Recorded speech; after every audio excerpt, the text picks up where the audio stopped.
بسم الله الرحمن الرحيم. الحمد لله رب العالمين، وأفضل الصلاة وأتم التسليم على سيدنا محمد وعلى آله وصحبه أجمعين. در درس امروزه ما از بخش اعراب میگذریم، یعنی که این رو میبینیم که کلمه ها چگونه اعراب میگیرند. بعضی کلمه ها در زبان عربی با حرکت ها اعراب خود را نشان میدهند و بعضی کلمه ها در زبان عربی با حرف ها و غیره. از این سبب است که این درس در مورد علامات الاعراب هست، علامت های اعراب، و این رو من ترجمه نکردم از سببی که این جدول خودش یعنی خیلی روشن هست و شرط نیست که فتحه و کسر و ضمه رو من به توجیهی به شما ترجمه کنم وقتی که این خودش خیلی واضح هست. به هر حال این رو نظر میکنیم، یعنی که علامت های اعراب کلمه ها رو از چندین طریقه فهمیده می شود. یکمش این است که اعراب میتواند یا علامت های اعراب میتواند که اصلی باشد یا اینکه فرعی. علامت های اصلیش این البته ضمه هست، یعنی که پیش که میگویم ضمه، فتحه، کسره و سکون. ضمه برای حالت رفعی رو نشان دادن، فتحه برای حالت نسبی رو نشان دادن، کسره برای حالت جری، سکون برای حالت جزمی رو نشان دادن.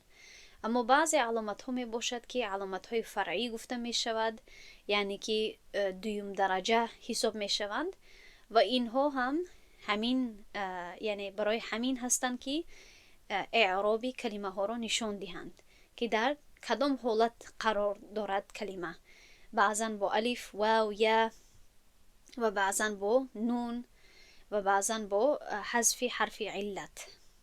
و بعدا مؤلف میگوید که والعلامات الفرعیه منحصره فی 7 ابواب، یعنی که این علامت های اصلی البته برای ما روشن هست. وقتی که ما میبینیم که کلمه ضمه دارد، ضمتین دارد، فتحه، فتحتان و غیره دارد، برای ما این علامت های اصلی هست که به ما نشان میدهد که کلمه در کدام حالت قرار دارد.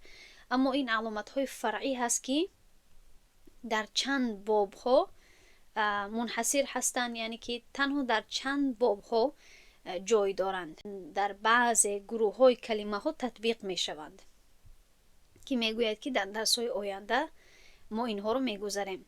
درس امروزه در مورد المثنی می باشد، یعنی که اعرابی صیغه های مثنی چگونه نمایان می شوند، چگونه نشان داده می شود در حالت رفعی، نصبی و جری، همین رو میگذاریم. یعنی که این بخش ها رو که در اینجا میبینید، مثنی، جمعی مذکر سالم و اینچنین جمعی مؤنث سالم، اسمای خمسه، اسمایی که ممنوع من الصرف هستند، افعال خمسه و الفعل المضارع المعتل الاخر. تمام این بخش ها 7 قسم ها، 7 گروه های کلمه ها هستند که اعراب آنها با علامت های اصلی نمایان نمیگردند، یعنی که با فتح، کسر، ضمه نمایان نمیگردند با سکون، بلکه با دیگر علامت ها، با علامت های دویم درجه، با علامت های فرعیه نمایان میگردند. و درس امروزه تنها در مورد مثنی خواهد بود، یعنی که چگونه ما فهمیده میتوانیم، معین کرده میتوانیم که یک کلمه ای که به دو چیز دلالت کرده است یا به دو چیز دلالت میکند، چگونه ما معین کرده میتوانیم که در کدام حالت اعرابی قرار دارد، آیا در حالت رفعی هست، حالت نسبی یا جری. خب درس رو آغاز میکنیم ان شاء الله. صحیفه 44 هست، المثنی. مؤلف میگوید که وهو ما دل على اثنين او اثنتين او اغنى عن المتعاطفين، یعنی که مثنی یا اینکه تثنیه هم گفته میشود، فرق نمیکند، یکیش اسم مفعول هست، یکیش مصدر هست. مثنی یا اینکه تثنیه من در اینجا ترجمه کردم، کلمه است که به دو شخص یا دو شی یا دو اشیا یعنی اشاره میکند و جای تکرار دو کلمه رو میگیرد. به مانندی کلمه مسلمانی فانه يدل على اثنين ويغني عن قولك مسلم و مسلمون. کلمه وقتی که ما به عربی میگویم مسلمانی، یعنی که آنی رو، الف نون رو و الفی که ما قبلش فتحه باشد در آخرش اضافه میکنیم، این به دو مسلمان اشاره میکند، به دو شخص مسلمان، به دو مرد مسلمان اشاره میکند و این جای گفتنی مسلمون و مسلمون رو میگیرد. به جایی که انسان گوید که مسلمون و مسلمون میگوید مسلمانی. و مثال دوم مسلمتانی فإنه يدل على اثنتين ويغني عن قولك مسلمة ومسلمة. این کلمه هم به مانند کلمه یکم به دو چیز، به دو شخص اشاره میکند، مخصوصتر به دو شخصی، به دو زنهای مسلمان. و این جای گفتنی مسلمتون و مسلمتون رو میگیرد، عوض میکند. و در اینجا میفهماند که اعراب این تثنیه چگونه هست. این قاعده اساسی همین درس هست که شما باید به فکرتون بگیرید و در تمرین به شما کار می آید. یرفع بالالف و ینصب و یجر بالیاء، یعنی که ما از قاعده اصلی دور می رویم به قاعده فرعی، به علامت های دوم درجه، و به جایی که در حالت رفعی ضمه بدهیم و در حالت نصبی فتحه و در حالت جری کسره، چگونه این را اعراب می دهیم؟ در حالت رفعی الف می دهیم و هم در حالت نصبی و جری یا می دهیم و البته در آخرش نون اضافه کرده می شود. یعنی که در حالت رفعی آنی می گیرد، یعنی حرفای آنی اضافه کرده می شود در آخری کلمه مفرد، و در حالت نصبی و جری اینی یا با نون، یا که ما قبلش کسره باشد، یا که ما قبلش فتحه باشد، اضافه کرده می شود به کلمه مفرد. مثلا در اینجا مثال می دهد مثال المرفوع قوله تعالى، مثال حالت رفعی و دخل معه السجن فتیان. این آیت کلمه اساسی در اینجا فتیان هست، دو نوجوان، و داخل شدند با او، یعنی با یوسف علیه السلام، زندان، در زندان دو نوجوان فتیان. فتن اصلی این بود، فتن. اما این مثال کمی مشکل هست از سببی که این مثال در آخرش الف مقصوره دارد. اما مفرد این کلمه چیست؟ فتن. ف تا یای دومچه داری به نقطه و بالای تا فتحتن باید باشد، فتن.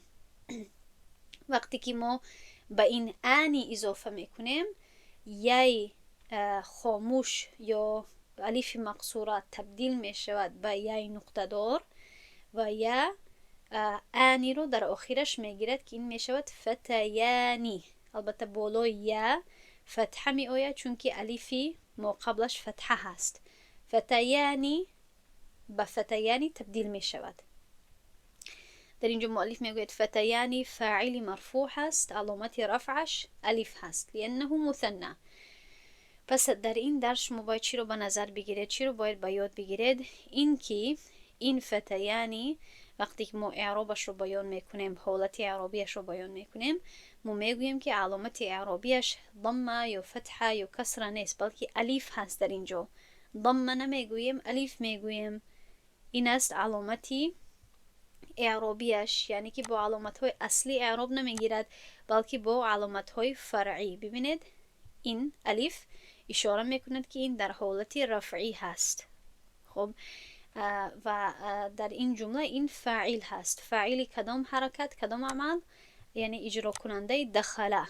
خب دخله گرچند که در اینجا مفرد هست، اما وقتی که فعل پیش از فاعل بیاید در این گونه جمله ها اجازت هست که در حالت مفرد بیاید. خب دخله داخل شدن، گرچند که این صیغه مفرد معلوم می شود، اما به دو نفر این گونه گفتن ممکن هست در گراماتیک عربی. داخل شدند دو نوجوان، پس عملی داخل شدن رو کی اجرا میکند؟ دو نوجوان. این شد فاعل. و میدانید که فاعل همه وقت در حالت مرفوع می باشند. اما در اینجا از سببی که مثنا هست، یعنی که به دو چیز اشاره میکنیم، به دو نوجوان اشاره میکنیم، در اینجا حالت اعرابیش با الف نمایان میگردد، نه اینکه با ضمه. مثال بعدی مثال المنصوب قوله تعالى فوجد فيها رجلين، پیدا کرد در آنجا دو مردان رو. رجلینی این مثنای کلمه رجلون هست، رجلون مرد، رجلینی دو مرد. پس در اینجا کسانی که پیدا شدند، کسانی که عملی پیدا شدن رو به خود گرفتن یا تأثیر به آنها رسید، این دو مردان هستند. پس در این جمله آنها مفعول بهی هستند. کسی که پیدا میکند یا پیدا کرد هو هست، فاعلی که مقدر هست، پنهان هست در فعل وجده، پیدا کرد. کی پیدا کرد؟ او یک مرد. هو در درونی همین فعل مقدر پنهانی هست. هو وجده فعل فاعل و رجلین مفعول به. فیها این متعلقی جار مجرور هست که مقدم هست، یعنی که پیش آورده شده است. اصلا این بود فوجد رجلین فیها، پس این مفعول بهی هست و شما میدونید که مفعول بهی همه وقت در حالت نسبی هست. اما آیا حالت نسبیش با فتحه نمایان گردیده است، نمایان شده است؟ نه، بلکه با یا در اینجا نمایان گردیده است یا نمایان شده است. در اینجا با یا نمایان شده است. علامت نصبه الیا لانه مثنى. خب پس اینجا یا رو میبینیم. مثال المجرور قوله تعالى وبالوالدین احسانا. و چطوری که برای شما اشاره کرده شد که در حالت نسبی و جری یک علامت میگیرند. اینی یا با نونی که ما قبل یا چی باشد؟ فتحه باشد. پس والدینی هم به مانند رجلینی معلوم می شود. والدینی این مثنای والدون هست، یعنی که پدر گویم، پدر. مادر رو والدتون گفته می شود، هر دویشون یک جای والدین می شود. به هر حال از سببی که در اینجا به حرف جر می آید، بی کلمه بعدی چی می شود؟ در حالت مجرور هست. از این سبب ما می گوییم که والدینی، دوتا یعنی مادر و پدر، به دو شخص اشاره هست.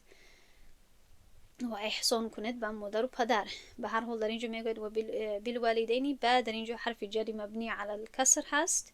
بی الوالدین اسم مجرور هست از سبب با، و علامت جره الیا لانه مثنى، و علامت جر بودنش این یا هست. در اینجا این یایی که پیش از نون می آید. خب و بعدا در آخر بعضی دیگر مثال ها رو پیش میکند، میگوید که و تقول و تو میگویی، یعنی که بعضی دیگر مثال ها هست. حضرت طالبانی، دو طالب علم حاضر شدند. رأیت الطالبین، این است حالت رفعی، این حالت رفعی هست، با آنی نمایان می شود. رأیت الطالبین این حالت نسبی هست. مررت بالطالبین این حالت جری هست. چگونه ما میتوانیم که حالت نسبی رو از جری فرق کنیم؟ از سببی که در حالت جری پیش از او باید که حرف جر باشد، حالان که در حالت نسبی باید گیرنده عمل باشد یا مفعول بهی باشد. رأیت الطالبین، من دیدم دو دانشجو رو. کسی که دیده است در اینجا تو هست، یعنی که من، ضمیر تو. من دیدم فعل فاعل، طالبتینی طالبینی مفعول بهی گیرنده عمل یا کسی که دیده می شود. مررت بالطالبین، من گذشتم از نزد دو طالب علم. بعد در اینجا حرف جر هست که تأثیر می کند به کلمه بعدی، این رو مجرور می سازد. و این چونین این بود طالبانی که مثنای کلمه طالبون هست. طالبون یک دانشجو یا اینکه یک طالب علمی مرد، و طالبتون یک طالب علمی زن. پس در اینجا در مثال بعدی مثال داده می شود برای کلمه طالبتون، یک طالبه علم. طالبه علم یعنی که یک اشاره به یک زن، به یک دختر. حضرت الطالبتان، حاضر شدند دو طالبه های علم. در اینجا فاعل هست، در حالت رفعی هست، علامت رفعش این الف هست. رأیت الطالبتین در حالت نسبی هست. مررت بالطالبتین در حالت جری هست. تفصیلاتش رو من در خطی بالا برای شما فهموندم. میگذاریم به صحیفه بعدی. خب این صحیفه 44 که بود، این خلاصه بخشی مثنا هست. از همه گپی اساسی در اینجا علاقه ذکر شده است. ملحق بالمثنى چیست؟ یعنی که بعضی کلمه های هست که اضافه می شوند به گروه تثنیه، گرچند که اونقدر در اصل مثنا نیستند. پس مؤلف در اینجا میفهماند، میگوید که هو ما فقد شروط المثنى ولكنه يعرب اعرابه، یعنی که همین ملحق بالمثنى، کلمه هایی که ما تحت همین عنوان همین بخش داخل میشوند، ملحق مثنا کلمه های می باشد، کلمه است که همه شرط های مثنا را ندارد اما مثل مثنا اعراب می شود. به مانندی و در اینجا میگوید که تنها 4 کلمه ها هستند که در این بخش داخل می شوند، یعنی که تمام چیزها و اشیایی که دو تا یعنی به دو چیز دلالت میکند، دو تا می باشند، آنها مثنای اصلی هستند و به آنها ما چی را اضافه میکنیم؟ این 4 کلمه ها را. اثنانی، اثنتانی، کلا، کلتا. اصلا این 2 کلمه هست اما هم با جنسی مردانه می آید و هم با جنسی زنانه. خب اثنانی رقم 2 را گفته می شود، اثنتانی رقم 2، هر دویش یک معنا دارد اما اثنانی برای جنسی مردانه هست و اثنتانی برای جنسی زنانه. کلا یعنی هر دو، معنایش هر دو هست، هر دویشان، هر دو. اینش برای جنسی مردانه هست و اینش برای جنسی زنانه و این رو با تفصیل میفهماند. میگوید که اولا اثنانی و اثنتانی يلحقان بالمثنى بلا شروط، ای کیف ما وجد اعرب اعراب المثنى. این کلمه ها بدون یگان شرط هر چگونه پیدا شوند مثل مثنا اعراب می شوند، با مثنا ملحق می شوند.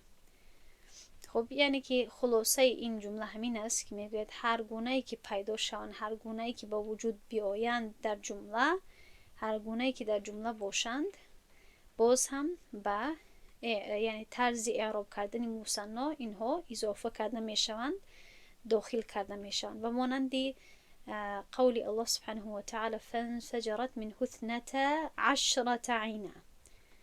ببینید در اینجا 12 عینا درباره چشمه ها می باشد، 12 دانه چشمه ها، چشمه های آب. 12 این کلمه اصلی ما هست، یعنی که 12 دانه، 12 تا. ببینید 12 معنایش 2 هست و 10 معنایش 10 هست، یعنی که گویا که ما میگوییم 2 10، یعنی که هدفش 12 هست. پس در اینجا از سببی که این از انفجرت برآمدن را گفته می شود. آب وقتی که با سختی می براید، چشمه ها با سختی در اینجا برآمدند. انفجرت این فعل هست و 12 این رقم هست، عینا چشمه ها این فاعل هست، اما 12 چشمه ها یک جای این فاعل هست.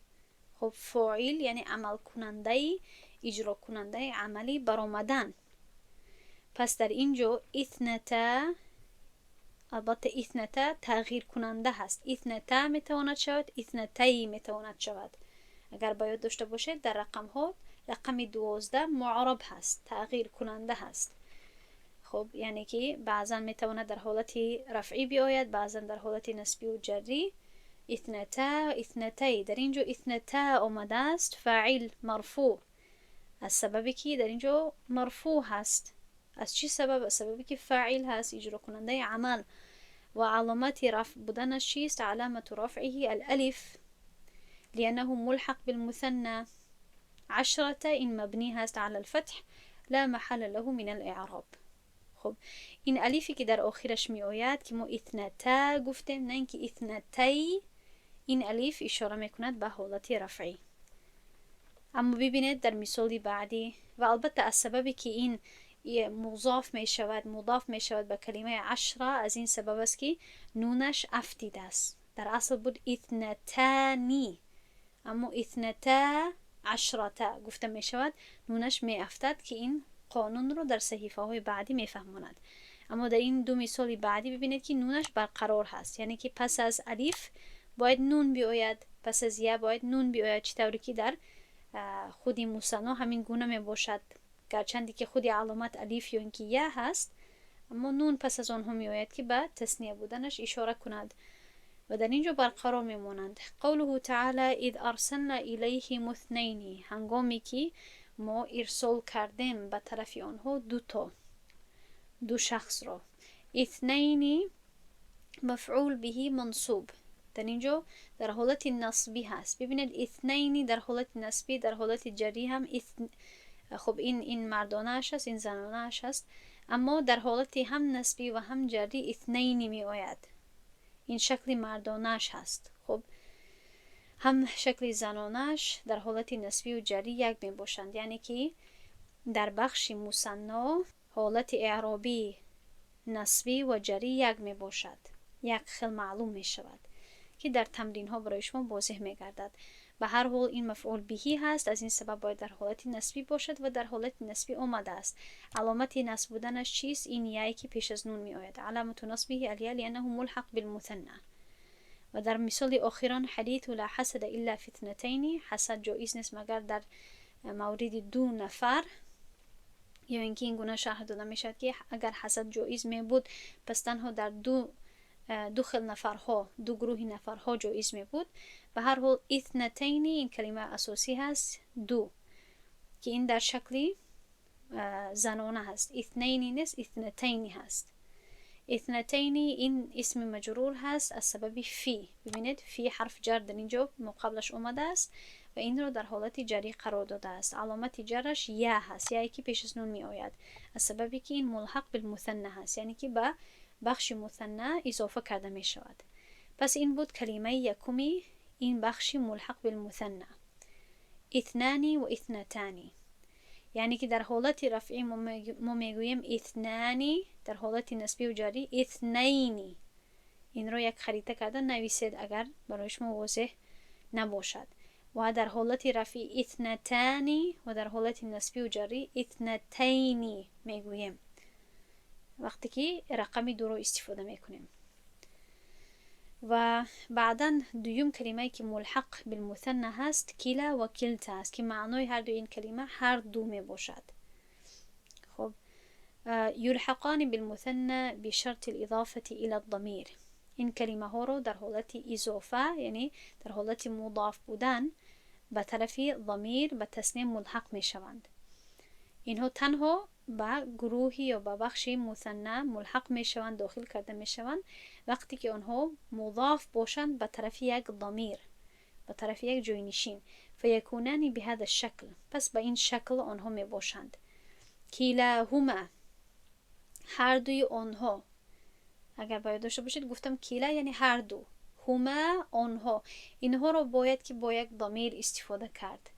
کلاهما، کلا برای جنسی مردانه هست، باید با ضمیرهای باید برای جنسی مردانه هست، باید با کلمه های مردانه استفاده شود یا با اشیای مردانه استفاده شود.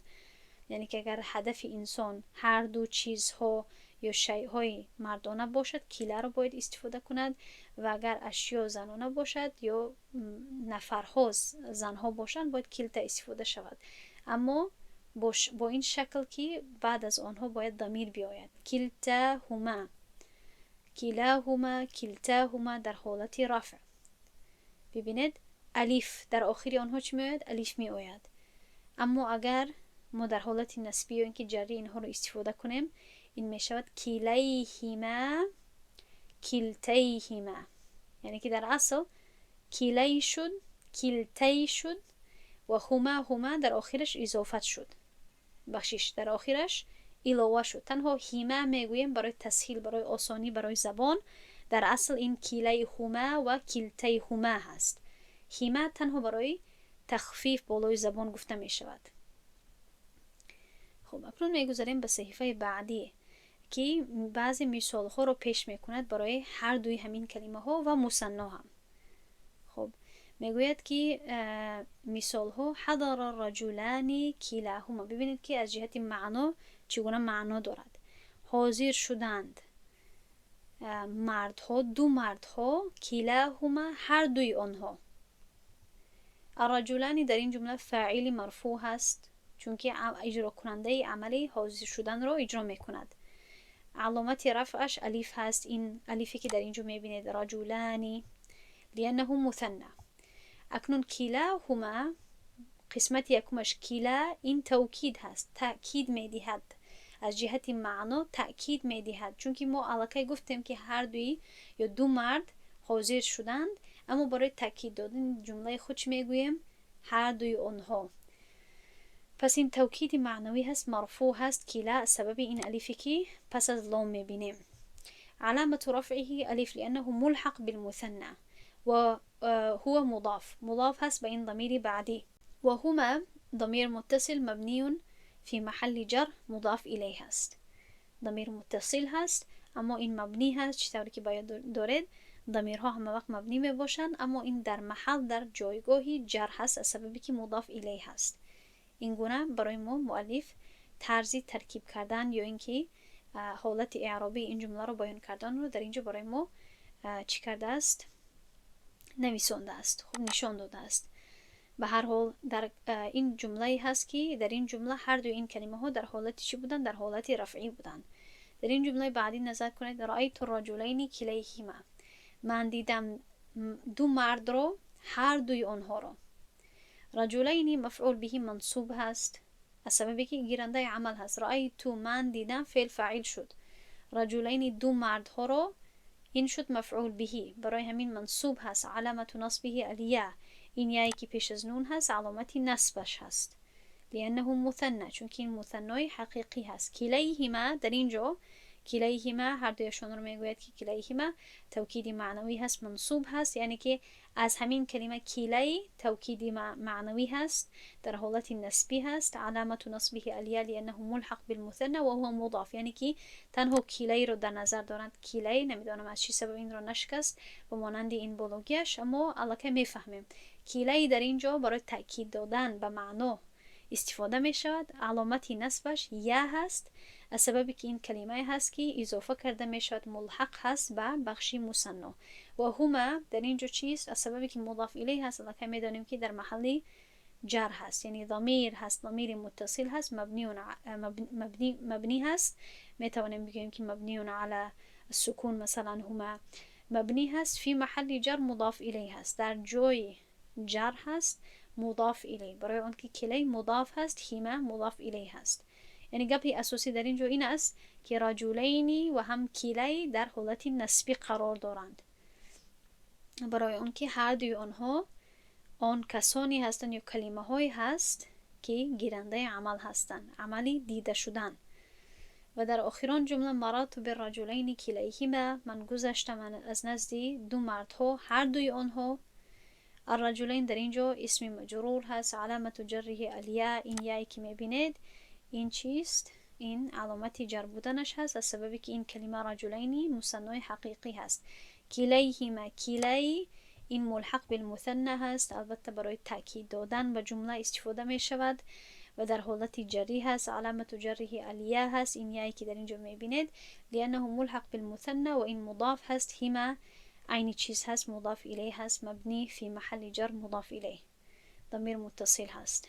خب یعنی که این مثال هایی که در این صحیفه پیش کرد، این صحیفه قبلی را زیادتر وضاحت می دهد و می گوید که و تقول مع المؤنث، یعنی که در آخر در اینجا می گوید که با مثال های مؤنث، یعنی این گونه می باشد. مثال های مؤنث رو این گونه چنین بگو، چنین گفته می شود.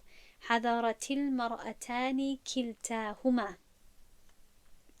حضرت یعنی واحد مؤنث رو استفاده میکنیم، دو زنها حاضر شدند و برای تاکید کلتاهما میگوییم، هر دوی آنها، یعنی کلا و کلی استفاده نمیکنیم، کلتا و کلتی استفاده میکنیم.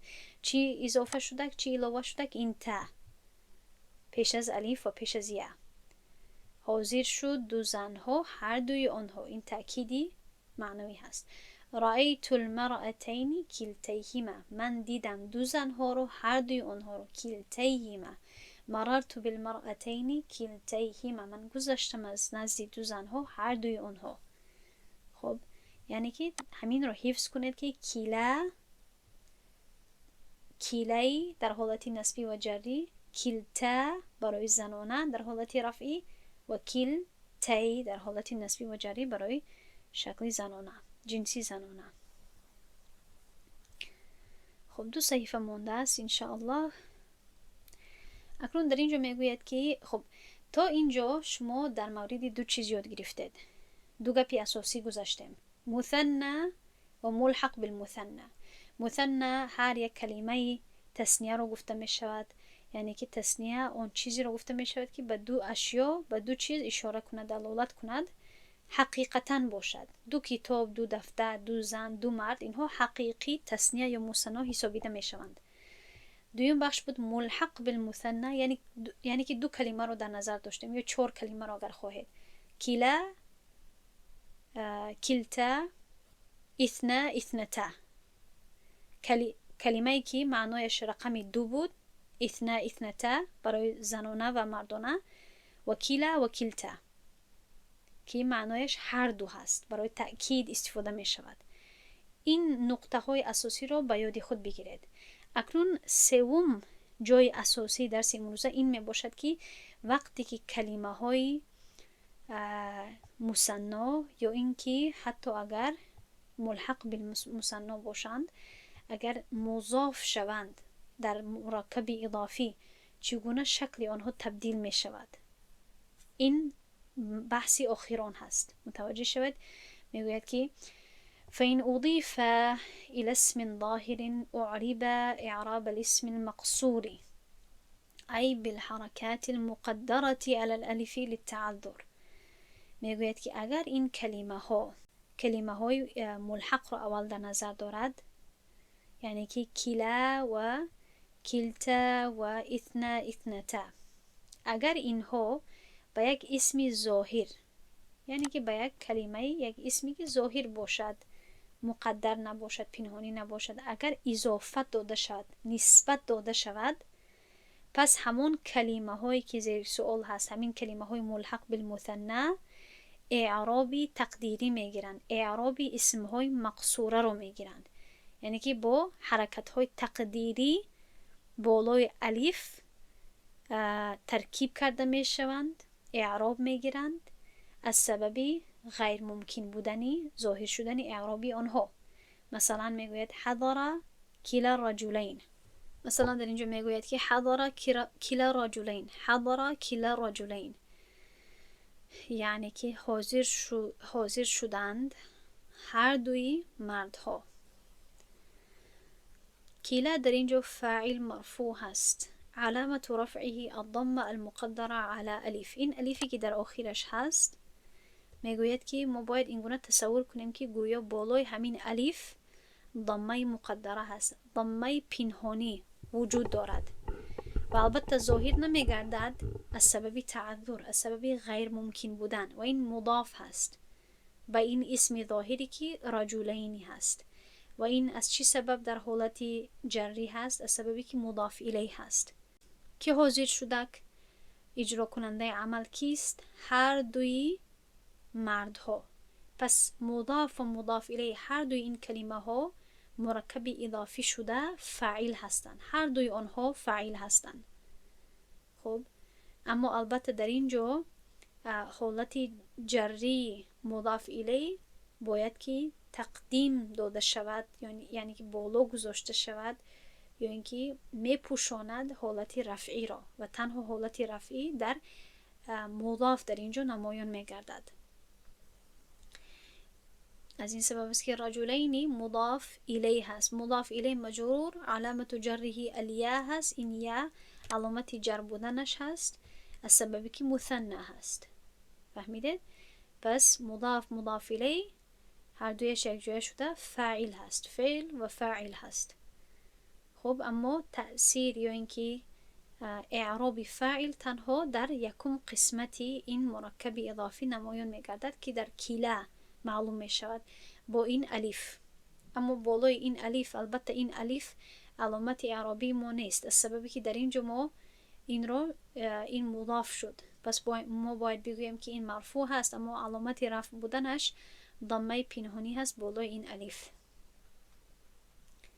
اگر این کلا هما یا با ضمیر اگر ملحق شود یک جای بیاید، در آن وقت هست که الف نشانه چی میگردد؟ نشانه رفع بودن. اما وقتی که مضاف به اسم ظاهر باشد، این به مانند اعراب تقدیری اعراب میگیرد. دویم مثال، رأیت کلا رجلین، من دیدم هر دوی مردان رو. خب در اینجا گیرنده عمل هستند. چطوری که میدونید مفعول بهی هستند. هر دوی مردها باز هم مضاف الیه هستند، اما در کدام محل هستند یا اینکه در کدام بخش جمله هستند همچون مفعول بهی می آیند، چون که در اینجا علاقه فعل فاعل داریم. را این فعل هست، تو که معنای من رو دارد این فاعل هست. هر دوی مردها این مفعول بهی هست که در این یعنی در بخشی منصوب بودن هستند هر دوی آنها، اما منصوب بودن تنها در این کلمه اول نمایان میگردد. اما باز هم قطعی اعراب تقدیری نمایان میگردد، یعنی دیده نمیشود. به هر حال میگوید علامت نصبه الفتحه المقدره على الالف منع من ظهورها التعذر وهو مضاف. یعنی از سببی که این کلا مضاف هست به یک اسم ظاهر، ما باید این گونه بگوییم که اعراب این چی هست، یا علامتی نصب بودن این فتحه پنهانی هست بالای این الف، از سببی که این مضاف هست و البته نمایان نگردیده است از سببی تعذر، برای آن که به مانند اسم های مقصور اعراب میگیرند. الرجلین مضاف الیه هست مجرور، علامت جره الیاء. این عودی هست، مضاف الیه هست، مجرور هست و حالت اعرابیش هم دیده می شود. خب با یا. و در آخرش مررت بکلا رجلین، من گذشتم از نزدی هر دوی مردها. این کلا اسم مجرور هست از سببی به حرف جر. علامت جره الکسر المقدره علی الالف، گویا که بالای الف چی هست؟ کسره پنهانی هست و ظاهر نگردیده است از سببی غیر ممکن بودن و این مضاف هست. رجلین مضاف الیه هست از سببی و علامتی جر بودنش البته این یا هست برای اون که مثنی هست. خب و بخش آخران این است چگونه ما باید یعنی مثنای حقیقی رو همچون مضاف استفاده کنیم. از همه جای اساسی همین هست. از این بخشی سوم ببینید میگوید که تحذف النون من المثنى عند اضافته، یعنی که هنگامی که ما کلمه مثنای حقیقی رو مضاف میکنیم به یک کلمه دیگر نسبت میدهیم، ما باید که نون آخری همون کلمه رو حذف کنیم، از بین بریم، توزه کنیم. مثلا هذانی کتاب محمد، این دو چیزها، این دو کتاب های محمد هست. پس این کتابه در اصل چی بود؟ کتابانی، چون که ما کتابون کلمه کتابون داریم. اگر ما خواهیم که کتابون را به حالت تثنیه منتقل بدهیم، تبدیل کنیم، ما باید الف و نون ما قبل از الف باید فتحه باشد، این رو ما باید در آخر کلمه علاوه کنیم، اضافه کنیم. پس کتابون کتابانی می شود، اما نون آخرش می افتد برای آن که مضاف شده است. اگر باید داشته باشید در درس‌های عربی ابتدایی من این را علاقه فهماندگی بودم. کتابه این خبر مرفوع هست، چون که ما هذانی میگوییم علاقه این مبتدا شد. کتاب محمد مضاف الیه خبر هست. خبر مرفوع علامت رفعه این الف هست لانه مثنى و حذفت النون للاضافه، نون از سبب مضاف بودن حذف شده است.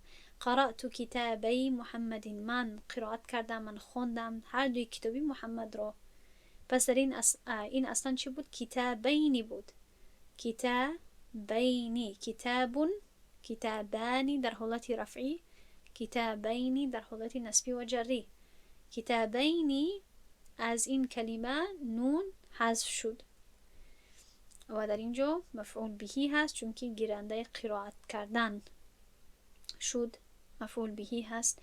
منصوب علامت نصبه الیاء، این یایی که در آخرش هست علامتی نصب بودنش هست از سبب انه مثنى و حذفت النون للاضافه، این چیز در آخرش نون از سبب مضاف بودن حذف شده است.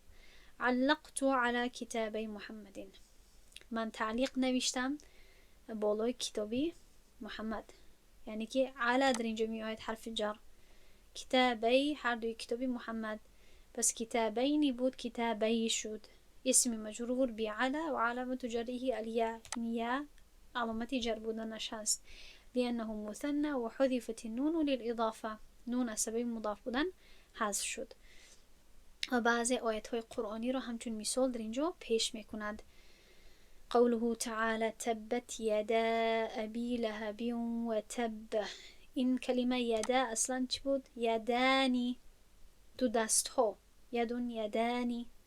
اما چون که در اینجا یدانی مضاف هست به ابی طالب، به ابی لهب، از این سبب است که نونش حذف شد.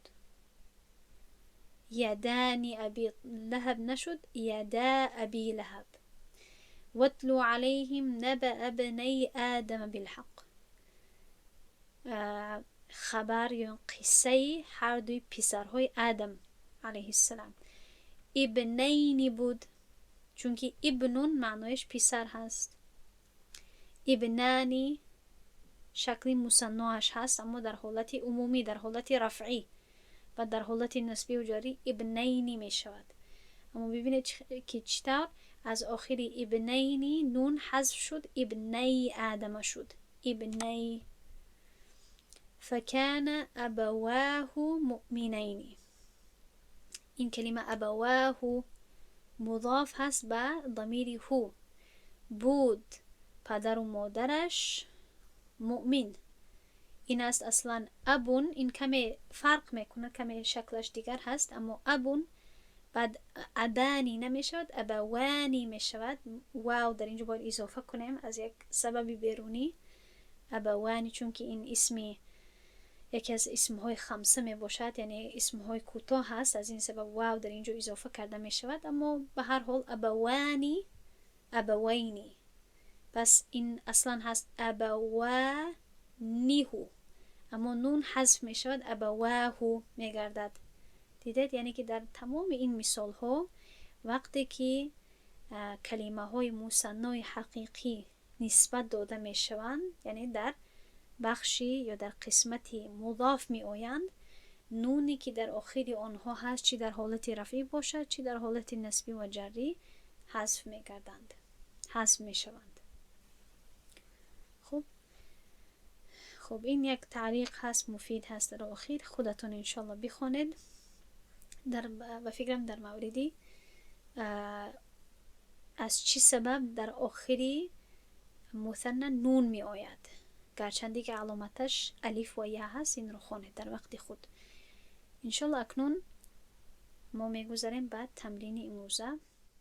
خب اکنون انشالله می گذاریم به تمرین. در این صحیفه شما باید که صیغه مثنای این کلمه ها رو نویسید یا با من بگویید، هم در حالت رفعی و هم در حالت نسبی و جری. ببینید مثلا در اینجا مفردش هست، واحد در اولی این جمله ها نوشته شده است، ولدون پسر، در حالت نسبی، در حالت رفعی هست، مفرد هست. ولدن در حالت نسبی، ولدین در حالت جری هست. نامهای خود را نویسید که من از روی همون روی خط روم انشاءالله. خب اکنون پیش از آن که به صحیفه بعدی ادامه دهیم، برای شاگردانی که ثبت را گوش میکنند در اینجا نظر کنید که چطور ما برای تمام این کلمه ها شکل مثنا را نوشتیم، هم در حالت رفعی و هم در حالت نسبی و جری. ببینید ولدون، ولدانی شد. آنی را در حالت رفعی ما اضافه میکنیم و در حالت نصب و جر ما اینی را اضافه میکنیم. ولدین، رجلین، طبیبتین، طالبتین. اما در حالت رفعی ما آنی را اضافه میکنیم. ولدانی، رجلانی، طبیبتانی، طالبتانی. خب اکنون میگذاریم به صحیفه بعدی. در این صحیفه وظیفه شما همین است که باید شما این کلمه ها رو استفاده کنید. این دو کلمه در این در این قسمت یکم دو کلمه برای شما داده می شود. هر دو این کلمه ها رو باید استفاده کنید. کلمه یکم کلمه تثنیه می باشد و کلمه دوم کلمه مفرد می باشد، تثنیه نمی باشد. هر دو این کلمه ها رو باید استفاده کنید و یک مرکب اضافی بسازید که معنادار باشد. خب این بود جواب شاگردانی که جواب ها رو پیش کردن. ببینید که در اینجا مرکب های اضافی داریم. کتابانی کتابا شد، قلمانی قلما شد، استاذتانی استاذتا شد. نون ها از آخر این کلمه ها حذف شدن برای آن که اینها در جای مضاف قرار دارند، نسبت داده می شوند به کلمه های بعدی. دو کتابی کی، دو کتابی خالد، دو قلمی معلمه، دو استاذی مدرسه. باید داشته باشه در درس‌های عربی ابتدایی من گفتم که به زبان تاجیکی ما ای رو اضافه میکنیم. حرف ای رو وقتی که یک چیز رو نسبت میدیم. دو دفتری طالب دانشجو، دو خانه‌ای زید. پس نون ها رو حذف کردیم. اکنون انشاءالله میگذاریم این صحیفه آخران رو انشاءالله شما در وقت خود تا هفته آینده آماده کنید. اكتبي صيغة المثنى للكلمات التالية في حالة الرفع وحالة النصب والجر. عین صحیفه یکم هست. تنها شما خودتان باید که این کلمه ها رو در حالت تثنیه نویسید، هم در حالت رفع و هم در حالت نصب و جر. طالب، معلمة، خباز، زمیلة، معناهای آنها رو هم کوشش کنید که نویسید و انشالله این رو در هفته آینده خواهیم دید. در همین جو درس ما به پایان میرسد. سبحان الله و بحمده، سبحانك اللهم و بحمدك، نشهد ان لا اله الا انت، نستغفرك و نتوب الیک. السلام علیکم و رحمت الله و برکاته.